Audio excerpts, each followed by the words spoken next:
शामिर मर जाएगा बाबा। लेकिन इस वक्त जो आपके घर में हुआ, क्या वो हलाल है? क्या शिबरा के वालिद यानी कि सुलेमान अहमद का शामिर के हवाले से ये रवैया दुरुस्त है? और कहानी अब जिस मोड़ पर पहुंच चुकी है, ऐसा लगता है कि ये 32 एपिसोड तक किस तरह से पहुंचेगी और क्या क्या होगा इसमें, और क्या वाकई में ये ड्रामा 32 एपिसोड तक चलने भी वाला है या कि उससे पहले ही खत्म कर दिया जाएगा, इस हवाले से बात करेंगे। लेकिन उससे पहले बात कर लेते हैं एपिसोड 23 जो कि ऑन एयर हुआ है ड्रामा सीरियल इश्क मुर्शिद का, उसके हवाले से, और फिर चलते हैं सीधा आने वाले एपिसोड्स में क्या होने वाला है इसके हवाले से बात करेंगे। अच्छा जी, एपिसोड 23 के सिर्फ 3 पॉइंट्स हैं जो कि काबिल जिक्र हैं, उनके हवाले से बात करूंगा। शामिर के हवाले से यह दिखाया गया कि उसने सुकैना से मुलाकात की है और जुहेब को 17 ग्रेड की नौकरी लगवा दी है, उसका ऑर्डर उसने सुकैना के हाथ में पकड़ाया है। इस सीन में यह दिखाया गया कि शामिर ने बहुत बड़ा एहसान किया है सुकैना के ऊपर और बड़ा अच्छा एक शख्स है, बड़ा अच्छा भाई बनकर दिखा रहा है। लेकिन दूसरी जानिब अगर ईमानदारी की और बेईमानी की बात आ जाए तो मुझे ये लगता है कि इस तरह से जब किसी भी शख्स के सरकारी नौकरी का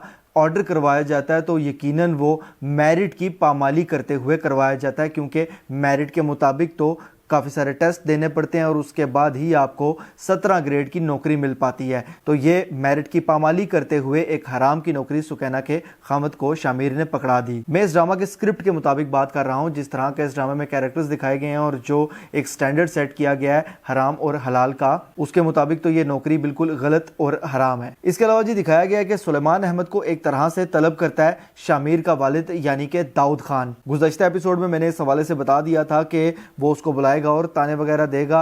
वाकई में वैसा ही हुआ, अच्छे खासे ताने दिए दाऊद खान ने और उसके बाद वहां से भेज दिया सुलेमान अहमद को। लेकिन इस सीन को मजीद बेहतर किया जा सकता था और थोड़ा सा बेहतर तरीके से दिखाया जा सकता था। मुझे लगता है कि यहाँ पर थोड़ा सा स्क्रिप्ट को कमज़ोर रखा गया। बहरहाल ठीक था, सुलेमान अहमद का रिएक्शन इस पर बिल्कुल ठीक था। उसके बाद जनाब मेरा तीसरा पॉइंट यह है कि इस एपिसोड के अंदर भी गुज़श्ता एपिसोड्स के बहुत से सीन्स दिखाए गए। आमतौर पर इस तरह किया जाता है सेकंड लास्ट एपिसोड के आसपास, लेकिन इस ड्रामा में ऐसा लगता है कि कोई कंटेंट नहीं था बचा मेकर्स के पास, तो उनने कुछ एपिसोड्स को इसी तरह से पुराने सीन्स दिखा कर चलाया है। बहरहाल जी स्टोरी को कुछ हद तक आगे बढ़ाया गया है, क्योंकि सुलेमान अहमद के सामने अब शामिर की सच्चाई आ चुकी है और इसके बाद सुलेमान अहमद की जानिब से ये दिखाया जा रहा है कि पूरे तरीके से नाराज़गी का इजहार भी किया जा रहा है और अब फिलहाल वो रिश्ता देने को तैयार भी नहीं होगा शामिर सिकंदर को। पहले तो हो सकता है कि वो अपनी बेटी के जिद के हाथों मजबूर होकर फजल बख्श को रिश्ता दे देता, लेकिन अब शामिर सिकंदर को तो वो बिल्कुल रिश्ता देने के लिए राजी नहीं होगा। बहरहाल जी नेक्स्ट एपिसोड में दिखाया गया कि शिवरा एक बार फिर से अपने वालिद यानी कि सुलेमान अहमद के साथ बात करेगी और उसको मनाने की कोशिश करेगी एक हिसाब से, लेकिन वहीं पर उसके एक्सप्रेशन देख के टीजर के अंदर ही नजर आ जाता है कि फिलहाल सुलेमान अहमद नहीं मानने वाला। तो अब ये नाराजगी में इतने एपिसोड्स किस तरह से गुजारे जाएंगे, इस बीच में क्या होगा और सुलेमान अहमद के सामने ऐसा क्या मामला आएगा या ऐसा क्या होगा कि वो एक वक्त पर रिश्ता देने के लिए तैयार हो जाएगा अगर इसकी हैप्पी एंडिंग लिखी गई है। तो मुझे ऐसा लगता है कि अब जो एक सबसे मेन चीज हो सकती है वो ये है कि शामिर सिकंदर वाकई में अपने आप को प्रूव करे कि वो अपने वालिद की तरह एक करप्ट शख्स नहीं है, बल्कि अपनी वालिदा की तरह एक अच्छा लीडर और एक ईमानदार शख्स है। उसके लिए उसको पूरे तरीके से सियासत ज्वाइन करनी पड़ेगी और उसके बाद ही वो अपने आप को साबित कर सकेगा। वाकई में जब हो सकता है कि आने वाले वक्त में सुलेमान अहमद उसकी तारीफें सुनना शुरू करे, जब वो सियासत में बाकायदा तौर पर इक़्तिदार को संभाले, उसके बाद सुलेमान अहमद का आहिस्ता आहिस्ता जहन बदलना शुरू हो कि वाकई में ये उस तरह का लीडर नहीं है जिस तरह का इसका वालिद था, ये एक ईमानदार शख्स है। और फिर हो सकता है कि उस वक्त पर सुलेमान अहमद शिबरा का रिश्ता शामिर से करने के लिए तैयार हो। इसके अलावा दूसरा ऑप्शन तो मुझे कोई नजर नहीं आता। अगर कोई दूसरा ऑप्शन होता है तो इसका मतलब है कि सुलेमान अहमद अपने असूलों पर कॉम्प्रोमाइज करके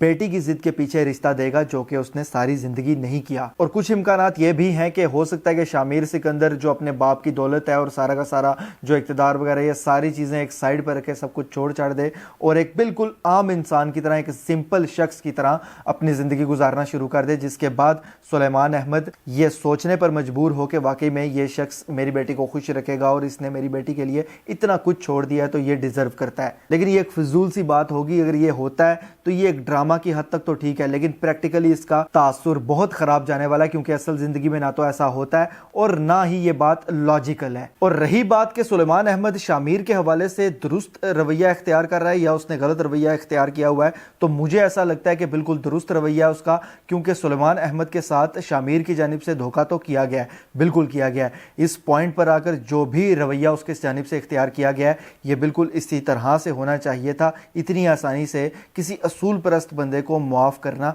नहीं बनता, किसी ऐसे शख्स को जिसने इतना बड़ा धोखा दिया हो। तो अब इस चीज़ की तलाफ़ी इसी तरीके से हो सकती है कि शामिर सिकंदर खुद को एक अच्छा और ईमानदार लीडर साबित करे। और मेरी गट फीलिंग ये कहती है कि आने वाले वक्त में शामिर सिकंदर अपनी वालिदा की तरह अपने आप को एक ईमानदार और अच्छा लीडर साबित करेगा, तभी ये रिश्ता हो पाएगा। और अगर वाकई में इस ड्रामा को 32 एपिसोड्स तक लेकर जाना है तो कुछ इसी तरह का दिखाना पड़ेगा, तभी हम लोग ड्रामा के साथ एंगेज भी होंगे और हमें मज़ा भी आएगा इस ड्रामा का। वरना जाहिर सी बात है, जो इस वक्त सिचुएशन चल रही है, जिस तरह से एपिसोड्स को एक के बाद एक ड्रैग किया जा रहा है, यही सिचुएशन अगर आगे भी चलती रही तो मुझे लगता है कि लोगों का इंटरेस्ट भी लूज़ होगा। और एक वक्त पर जो लोग अब जुड़ चुके हैं इस ड्रामा के साथ और देख रहे हैं मजबूरी में, वो लोग मजबूरी में एंड भी देखेंगे इसका, लेकिन वो इसके एंड से और ये आखिरी एक पूरा का पूरा हिस्सा जो है इसका चंद एपिसोड्स का, इससे खुश नहीं होंगे पूरे तरीके से, वो सेटिस्फैक्शन नहीं मिलेगी किसी भी तरीके से। तो देखना यह है कि अब मेकर्स इस हवाले से क्या करते हैं और इस स्टोरी को मज़ीद इंगेजिंग किस तरह से बनाते हैं। बहरहाल जी, ये मेरी राय और मेरा एनालिसिस था। अगर इस एपिसोड की बात करूं मैं, यानी कि एपिसोड 23 की, तो एपिसोड 23 मुझे ठीक ठाक लगा। इसको मैं 10 में से 7 पॉइंट्स ही दूंगा, इससे ज़्यादा इसके नहीं बनते। 7 भी इसलिए कि थोड़ा सा स्टोरी को आगे चलाया गया, वरना अगर एपिसोड पूरा देखा जाए और सिर्फ उसके हवाले से बात की जाए तो उसमें इतना ड्रैग किया गया उसको कि इसको इस टाइम 4 पॉइंट्स लाजमी मिलने चाहिए थे। बहरहाल जी, 7 पॉइंट्स मैं इसको देता हूं और उम्मीद करता हूं कि आने वाले एपिसोड्स कुछ इसके बेहतर होंगे। ये मेरी राय और मेरा एनालिसिस था। आप इस हवाले से क्या राय रखते हैं मुझे कमेंट्स के ज़रिए लाजमी बताइएगा। अगर ये वीडियो आपको पसंद आती है तो इसको लाइक कीजिए, शेयर कीजिए और ऐसी मज़ीद वीडियोज़ के लिए चैनल को सब्सक्राइब ज़रूर कीजिएगा। बेल के आइकन पर क्लिक करके ऑल पर लाजमी क्लिक कीजिएगा। अल्लाह हाफिज़।